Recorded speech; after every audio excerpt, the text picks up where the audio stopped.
talk about right now is art and culture. The renaissance of Renaissance thinking and why business needs the art.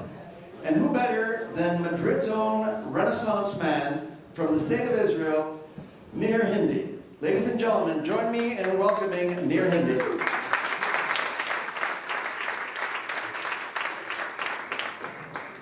You hear me? Yes, great. So what I'm going to do in the next 15 minutes is actually talk with you about the intersection of art, entrepreneurship, innovation, engineering. Now, honestly, can we put the presentation, please? Control?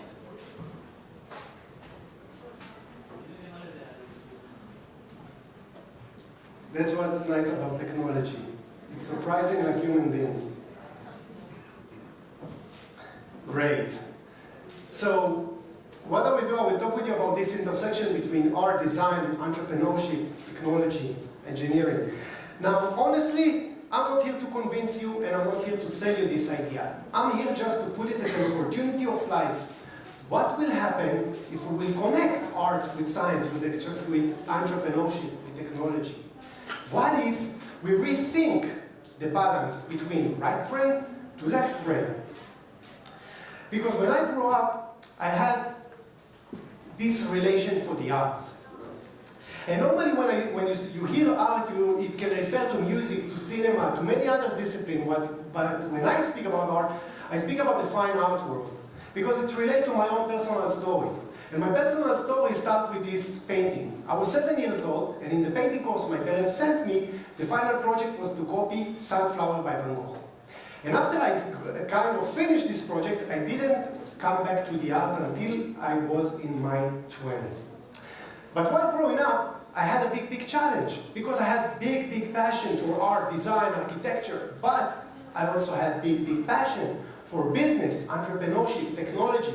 And I had a hard time because society tells you, choose. Either you are right brain, either you are left brain. You can be both.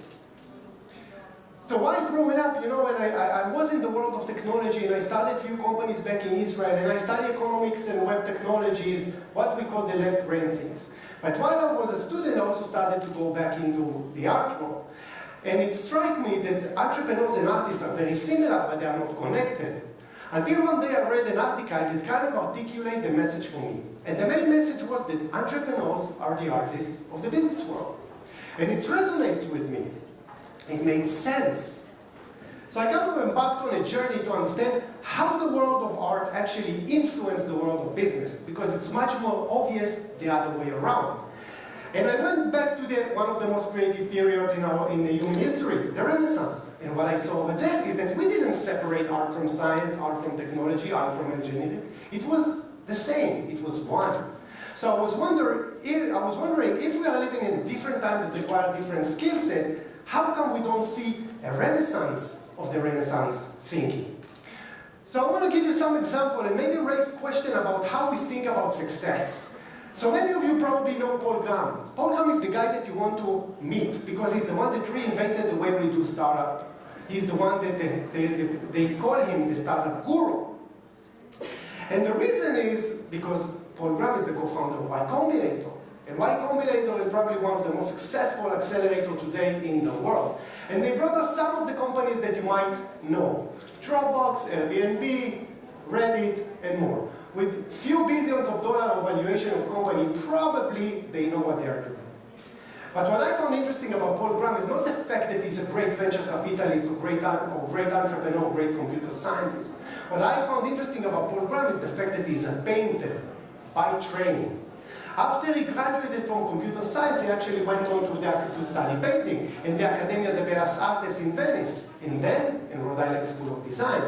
And from all those experiences that he had as a hacker, as a painter, he even published a book, Hackers and Painters. And in this book, he kind of shared what is the similarities between those hackers and painters. And I want to share with you only a few of those similarities to give you an idea. And you can find it on his blog. So the first similarity that you see is actually learning. The same process. The fact that you graduated from computer science school doesn't mean that you know how to program. You actually learn by program, debug. The fact that you graduated from an art school doesn't mean that you know how to paint. You actually learn by trying different materials, different techniques. Another concept that I like is what he called the day job. Normally when we think about artists, we think about the guys that working in the day and in their free time doing art. But he says that hackers, real hackers, actually do the same. They have their day job to pay their bills, but in their free time they actually work about things they care about, things they want to change. And that's the whole essence of the open source community, people that developing software for us to use for free. And the last one that I will mention over here is what he called the imitation. Think about Picasso. Picasso used to, while he lived here in Madrid, he used to go to the Prado and imitate the great masters, Velázquez and Goya. Great hackers do the same. They look at good program and actually copy the code and learning by actually imitating until they develop their own style. So he kind of summarized it very nicely. Great software, like painting, require a fanatical devotion for beauty. Now I want to give you another aspect for the world of art, but this time with engineering. In the 90s, this is how we started our experience in the web. We went to the portal and over there we saw the news, the media, the sports, the horoscope, the stocks. And the trajectory of the industry was one: bigger, busier, flashier. And then came Google. One line, one function, one page. Now Google not only changed the way we search, Google changed the way we perceive design in the internet. And while Yahoo perfected it to this, Google perfected it to this. Now the person that oversaw the design of Google as we know it is Marissa Mayer. She is a well-known tech leader. She managed Yahoo till recently, but at the beginning she worked for Google for the first 12 years. And she was the first female engineer, and she was the number 20 employee in the company. And she had probably 14 or 15 job offers from the top companies in the world. But this is the tangible thing about Marissa Mayer. When they ask her, what brought you to connect the power of design with the power of the internet, I want you to listen what she had to say. Can we get volume, please?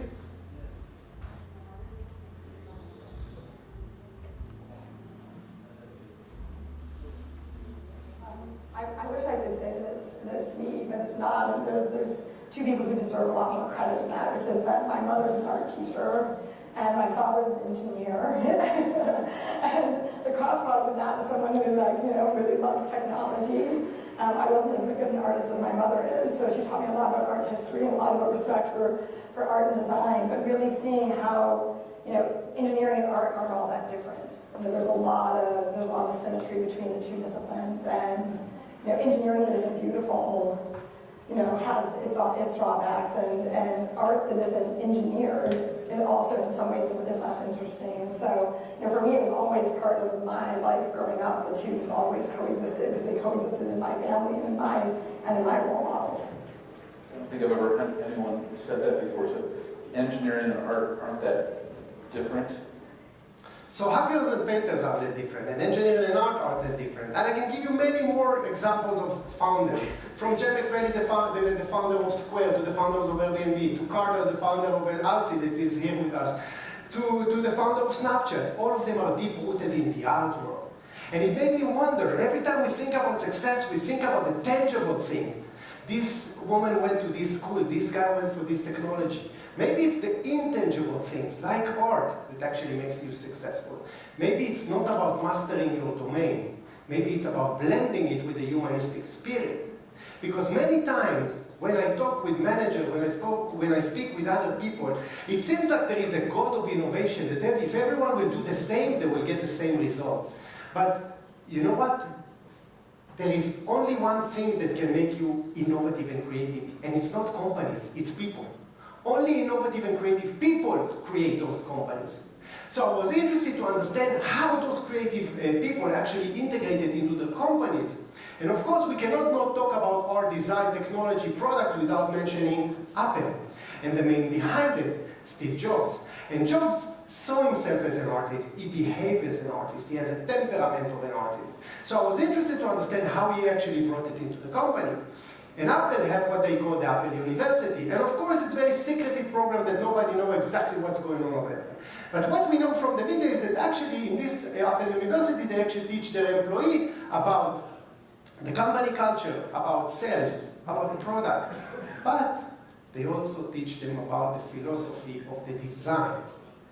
And the design of Apple is actually influenced by Picasso. Because Picasso was the grandmaster of minimalism. He knew how to take the wood, which is a big, heavy beast, and draw it in just simple, beautiful lines. Exactly like Apple doing with their products. So teaching art is only one way. But I want to give you another way how you can actually integrate artistic expression or artistic mindset into your company. Inc.com, the leading entrepreneurship magazine, tried to understand what tech companies are doing today to stay innovative, alertive, and creative.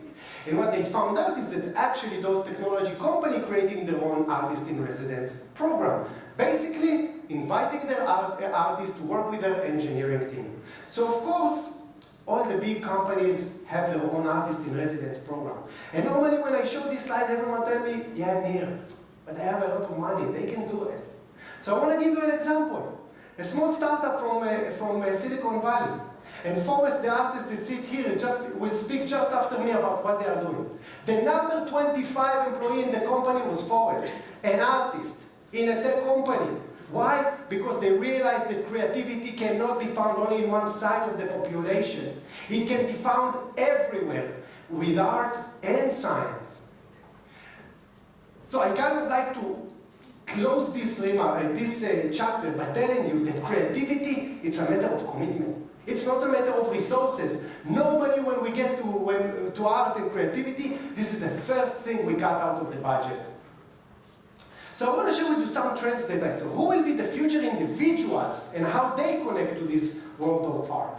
So in 2015, Deloitte tried to understand who will be the future IT employee. And what they saw is that their future IT employee is different. And of course it's different. The question is how? And the answer is that different. STEM stands for science, technology, engineering, and math. Basically, societies, companies, countries say, if we will teach those topics, we will be innovative and creative. But you know what the research shows? It's not enough anymore. We need to move from STEM to STEAM. And you already understand what the A stands for. And why? Because we need new skill set. We need creative talent. And this creative talent is the artist, it's graphic designers. And normally, when we think what's happening in the ecosystem, sometimes I feel that there are more incubators and accelerators than startups. But this incubator tried to do something different. The New Museum is one of New York's leading contemporary art museums. And in 2014, they understood that artists and designers have something to say. Not necessarily in art, in products and services. So they created the first incubator led by museum, only for the creative industry, that helped them develop projects. Like this one. 3 photographers interested in computational photography, trying to find solution to what they are trying to achieve. They can find one. So what they do, they create one. Take off-the-shelf DSLR camera, connect it to Xbox Vision, write the software on an open source code, and release it to the web for use. So when we think about what are the skills that we will need, what are the skills that our employees will need, we can see this list. And I will argue that at least 60% of this list can come from the art. And we know that, creativity is something very important. So what led me with the Artian is to think what makes artists think different. And what I realized is that there is what I call the artistic mindset. And let me give you an example. What is this artistic mindset? Everyone tells us, observe your client, observe the environment, observe how they behave our products. But we are being taught how to read, how to write, how to speak. Nobody teaches us how to observe. But art is a visual language. You cannot use words, only your eyes. And after you observe, you actually need to question what you observe. But in the business world, we are being trained to execute. Don't ask questions. That's the strategy. Why? Because that's what the management decided 3 years ago. But are we solving the right problem? But when you enter an art school, you know what they tell you? If you're not going to challenge the status quo, so what's the point of doing art? So your brain is wired differently. One is to execute, one is to question. And then we need to come up with ideas to what we question. But you know what's amazing about ideas? That we think counterintuitive about ideas. We think we need less, but better. But you know what the research shows? That the most successful people in the world are the people that have many, many, many, many bad ideas. But what we do in the business world, once a year, 2 hours ideation workshop. And then we expect the employees to come up with new ideas.